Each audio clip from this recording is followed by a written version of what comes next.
Hey everyone, welcome to the Acrobatic Arts podcast. I'm Loren, and I will be interviewing some of the top leaders and innovators from the dance and acrobatic industry.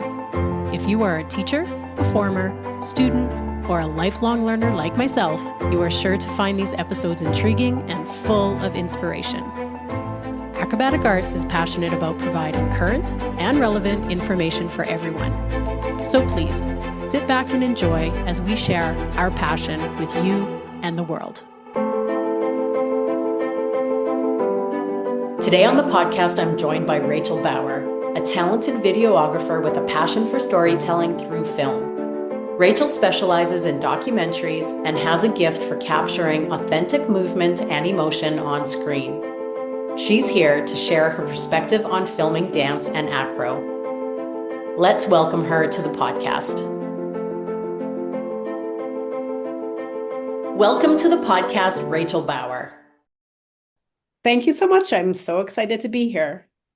I feel like this interview is a long time coming because you have been with Acrobatic Arts since the beginning. And I'm talking about even before there was an app. You were helping Mandy develop it and figure out how to get videos on an app. Maybe just start with that. How did that happen? Well, that was a really fun time because Mandy has always been quite forward thinking in her the ways that she approached acrobatic arts. And she knew that apps were the kind of the technology of the future. And so she wanted to have the entire syllabus of acrobatic arts on an app.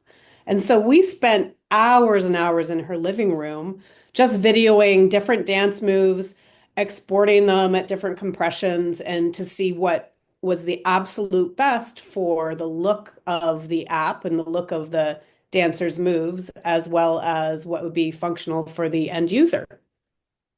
And it's really amazing because now the app is such a helpful and useful resource for so many dance teachers. And you were there for it. So welcome again. And I'm so excited. But before we get into everything about filming dance and acro, could you tell our listeners a little bit about yourself and how you got involved in the film industry? Sure, absolutely. I started working in film and television about 25 years ago.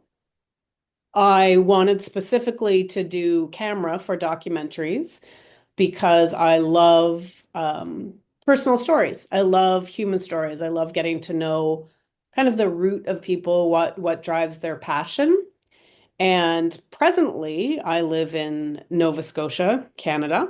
That is the east coast of Canada, the easternmost coast, right on the Atlantic Ocean.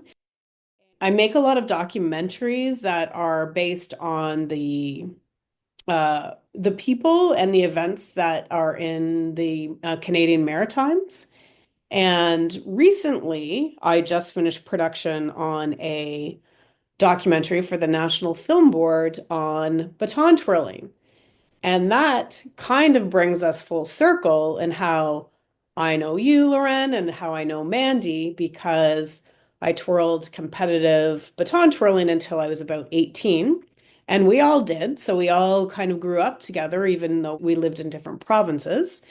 And after I stopped competing, I still videoed some of the Canadian Baton Twirling Championships.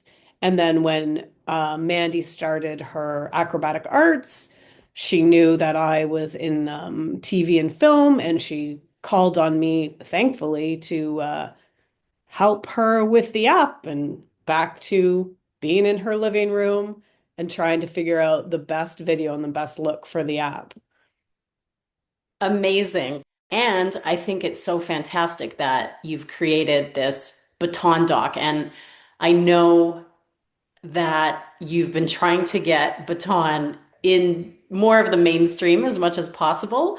And so this really will be a big event when it's all completed and the world gets to see it. So we'll make sure that we let everyone know when that happens.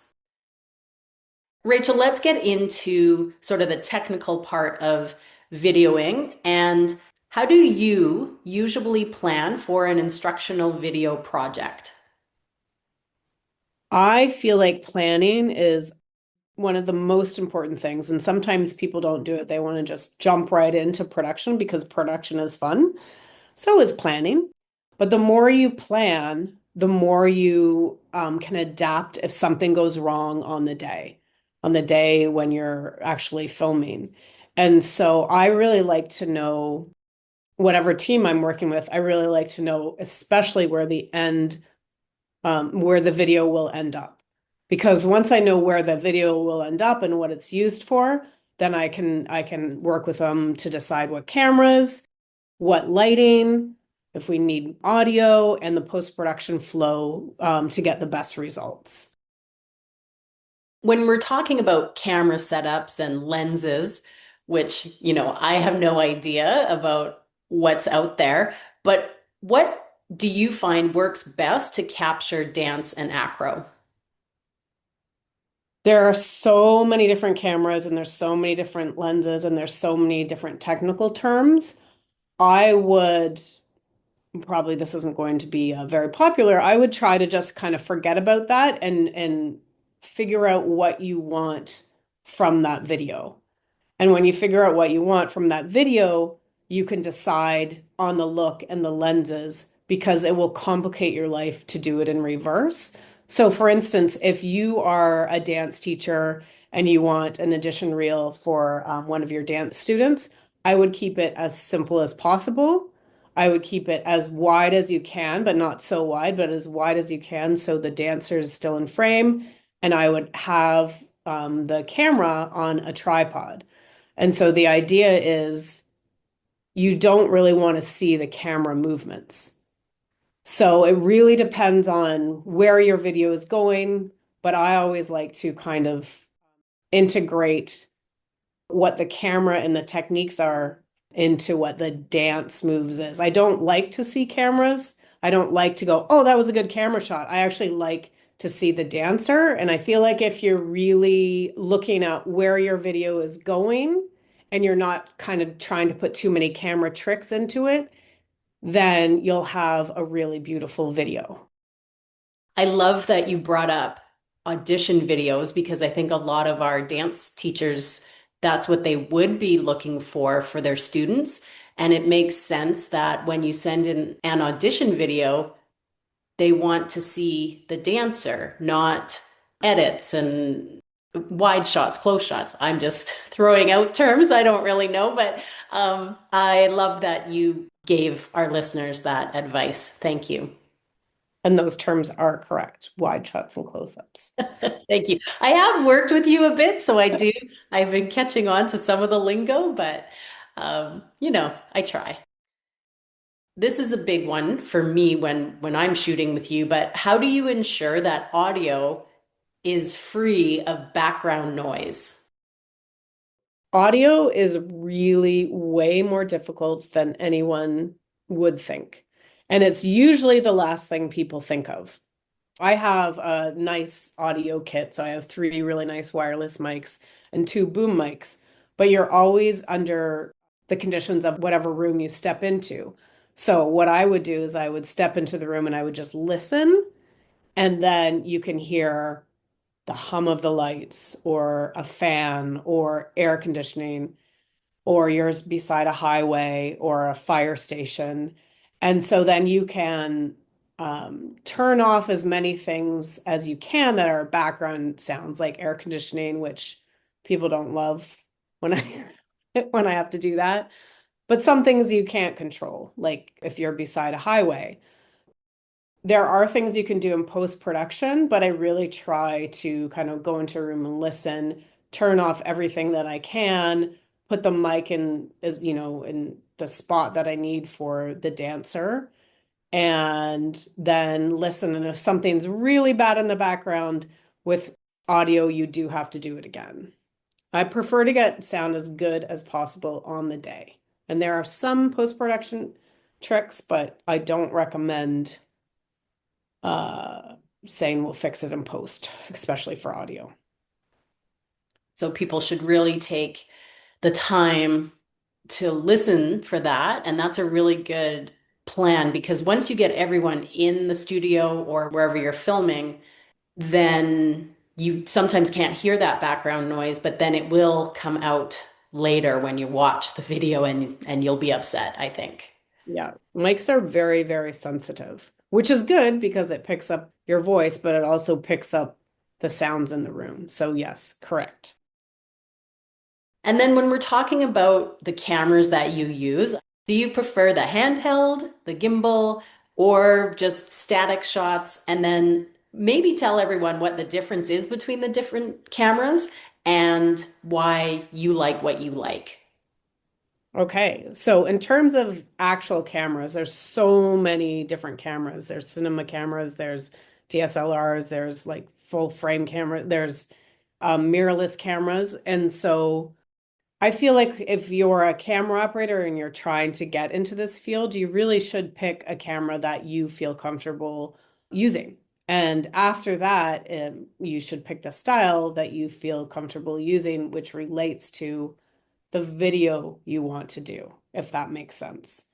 So the type of camera to me is different than how you move the camera. The type of camera could be anything that you feel comfortable using. Handheld just means like literally you're holding the camera as you're following the dancer. So you're holding in your hands. Static would just mean it's on a tripod and you're following the dancer on a tripod. And a gimbal is what's used a lot now. So gimbal is, it's funny to have to explain this.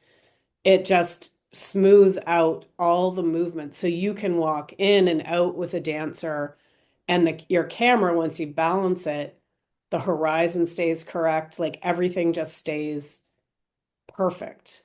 And so there's that, I think it's T Millie TV uses the gimbal so well. His videos are incredible. His dance videos are incredible. And that would be kind of like the Olympic gold version, in my opinion, of people who can use a gimbal. So that's how you kind of explain all. There's probably different moves as well, but that's how you explain different moves. It's more important to know what video, again, where is this video going? What is the audience and what do you want people to feel? So I will always prefer camera movements that are seamless.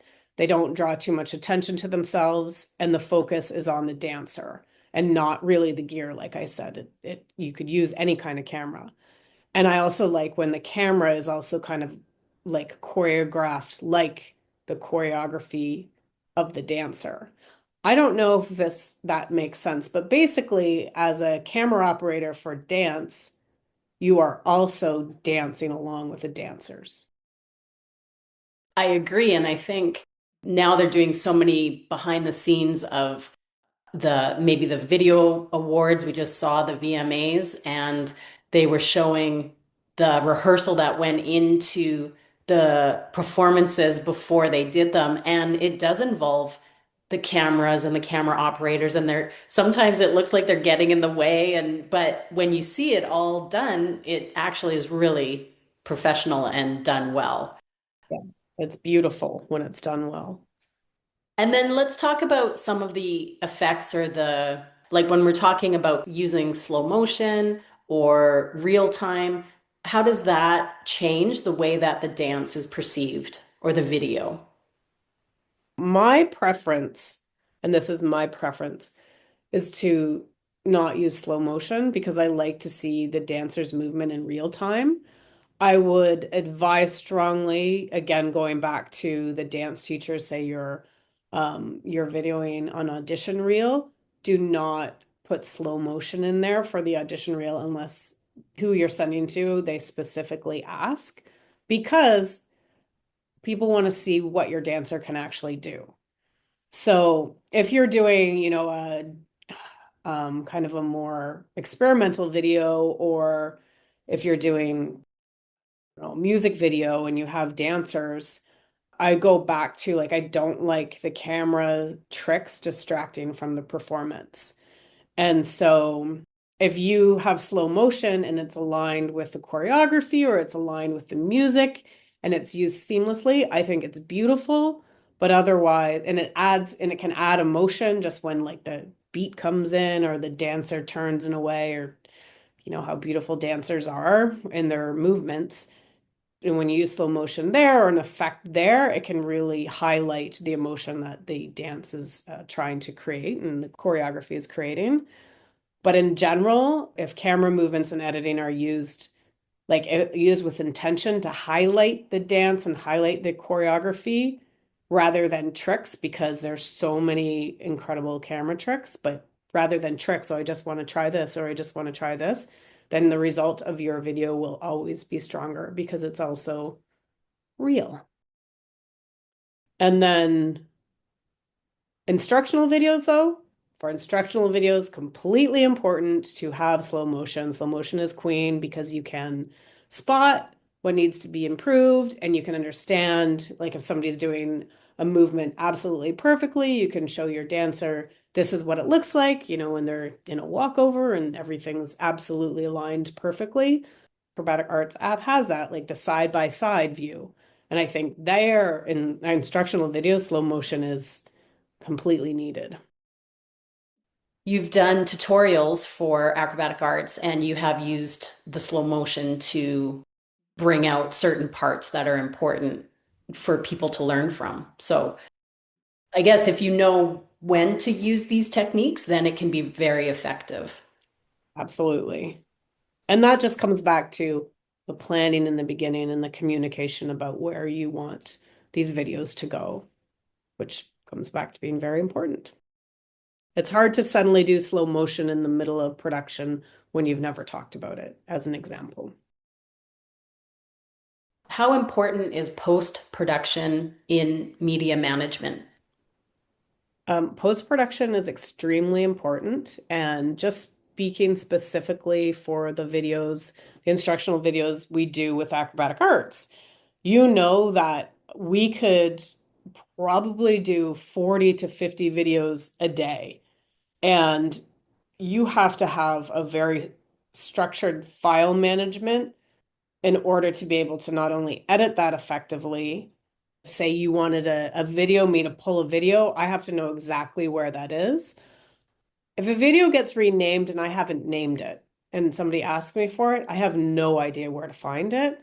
So I prefer to work with, let's just say Acrobatic Arts here, work with Acrobatic Arts, name all the videos in my editing system and get all the videos completely correct. So if we need something in months' time, I know exactly what card it is, I know exactly where it's named, and I can pull it, you know, sometimes within 10 minutes. Otherwise, it could take hours and hours and hours. I don't quite know if I answered your question, but basically, media management is super important for videos, especially when you're doing instructional videos. I think you answered it. That's part of the planning too. You need to have a system and make sure that everybody knows what that system is to be cohesive and for everything to run smooth in the end. Because you're right, you go through all this work taking the videos, and then if you can't find them or you can't use them when you want to, it's like you did all that work for nothing. Absolutely. You know, I've seen a lot of your documentaries, and you mentioned that part of the reason you love filming and you got into it was because you like telling the stories of people, of humans, and you do such a good job capturing their emotion and, you know, day-to-day lives. When you're filming the dancers, or even the people that you're filming, and everybody's new to each other, how do you gain their trust so that they feel comfortable and they don't end up looking produced on camera?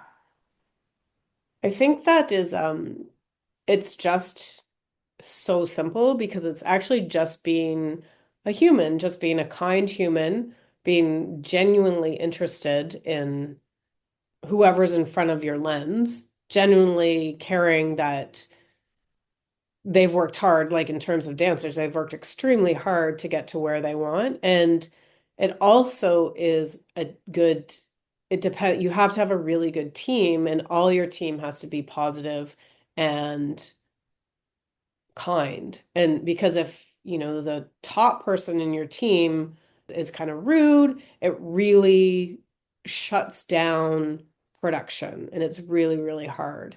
In terms of acrobatic arts, I can say in the last decade, every single production we've been on, the people I'm working with, like you, know exactly what they're doing. So you're very skilled in your area of dance and of acro, and you're really kind to the dancers. And so that completely helps as well. Because if I'm really kind and everyone else is really rude on set, you're not going to get anywhere. So that is really the main thing. And it's super simple. Just be human and just be kind. And remember how lucky you are to be kind of behind this camera and having these really incredible dancers or young dancers in front of you. Like young dancers who are just starting out are just as incredible. And for young dancers, I actually have a stuffy named Leonie. And she's really cute. They're really cute. Leonie sits on top of the lens. So if we're doing instructional videos, the young dancers can look directly in the lens, but they're really looking at Leonie. And when you bring out Leonie, it lightens the mood and makes young dancers less nervous because usually their eyes are going all over the dance studio and it's very obvious in the camera. So having little tricks like that too helps a lot.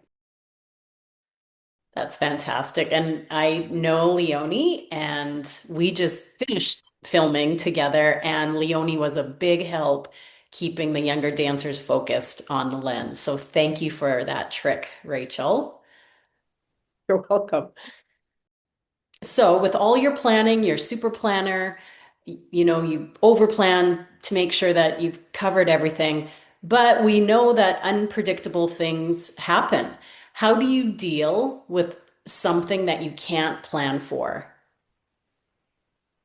I think that's where having a good team comes in, who's not kind of all tense and um, angry if something goes wrong. You all work together to fix something. So, for instance, this just happened. We were videoing in a space where suddenly the sun just came bursting through a window.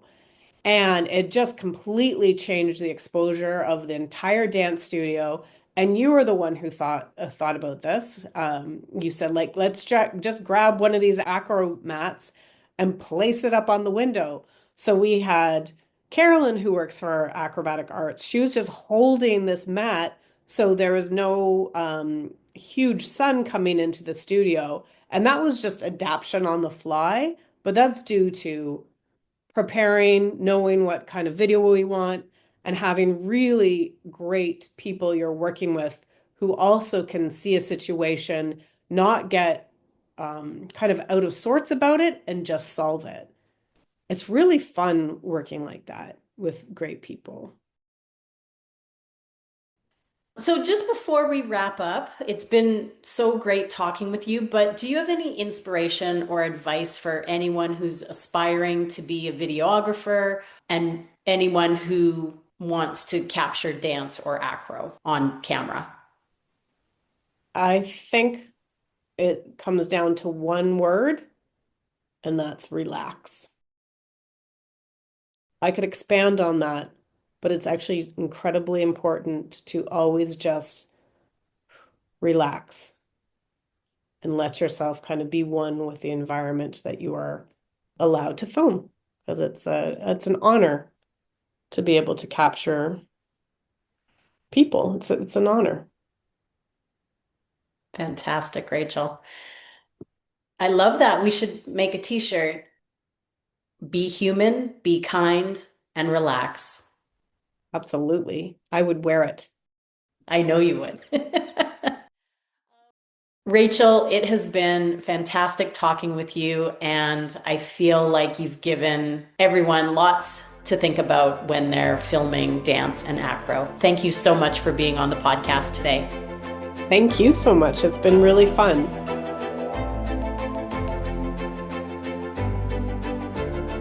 A huge thank you to Rachel Bauer for joining us today. It's always inspiring to see dance and acro through a new lens, literally. You can check out Rachel's work on the Acrobatic Arts YouTube channel and inside the Acrobatic Arts app. If you would love a personalized commercial for your studio, head to rachelbauerproductions.com. Thanks for listening, everyone, and have a great day.